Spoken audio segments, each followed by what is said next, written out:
कौन थी श्रीराम की बहन? ये कथा बहुत सी प्रचलित दंतकथाओं और समय समय पर भिन्न भिन्न व्यक्तियों द्वारा लिखी गई रामायण की कहानियों पर आधारित है। ये कहानी श्रीराम की बहन से जुड़ी है। अधिकांशतः हम सबको यही पता है कि श्रीराम के 3 भाई थे, बहन कोई नहीं थी। परंतु शायद कुछ को पता है कि उनकी एक बड़ी बहन भी थी।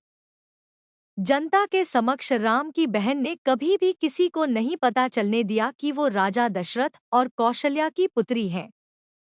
यही कारण है कि रामायण या रामचरितमानस में उनका खास उल्लेख नहीं मिलता है। कहते हैं कि जीवन भर राम की बहन राह देखती रही अपने भाइयों की कि वे कभी तो उससे मिलने आएंगे, पर कोई नहीं गया उसका हालचाल जानने। मर्यादा पुरुषोत्तम भी नहीं। कौन थी ये बहन? क्या था इनका नाम? कहाँ रही ये जीवन भर? चलिए जानते हैं इनके बारे में। दक्षिण भारत में रचित एक रामायण के अनुसार राम की बहन का नाम शांता था, जिनका जन्म श्री राम से भी पहले हुआ था, अर्थात वो सभी भाइयों में बड़ी थी। शांता राजा दशरथ और कौशल्या की पुत्री थी।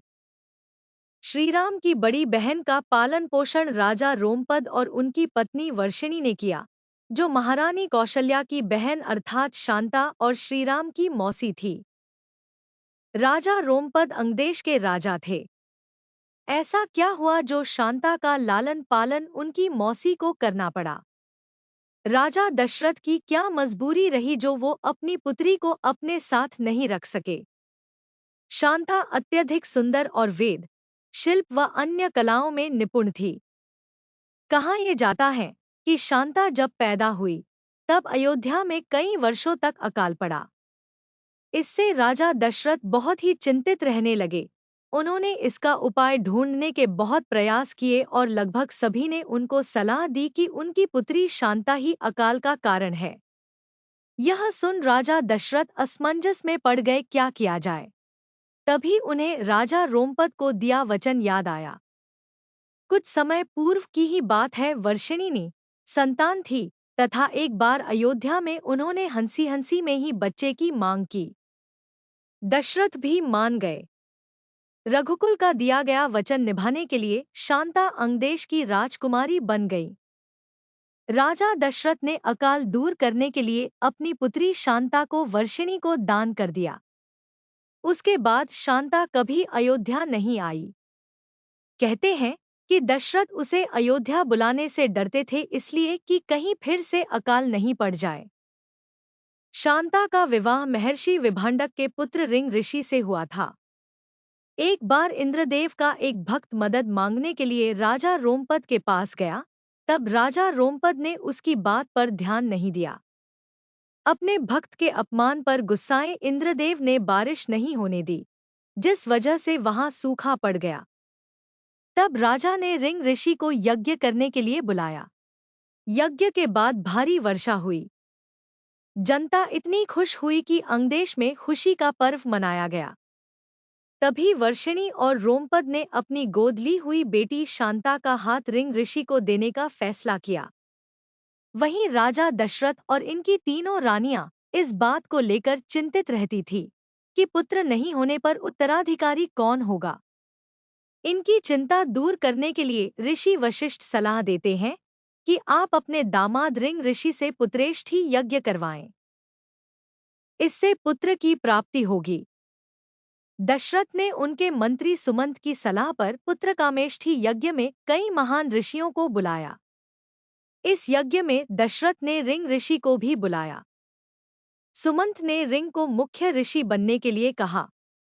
रिंग ऋषि बहुत ही प्रतापी थे। उनके चरण जहां पड़ते थे वहां सदैव मंगल ही होता था। पहले तो रिंग ऋषि ने यज्ञ करने से इनकार किया, लेकिन बाद में शांता के कहने पर ही रिंग ऋषि राजा दशरथ के लिए पुत्रकामेष्ठी यज्ञ करने के लिए तैयार हो गए।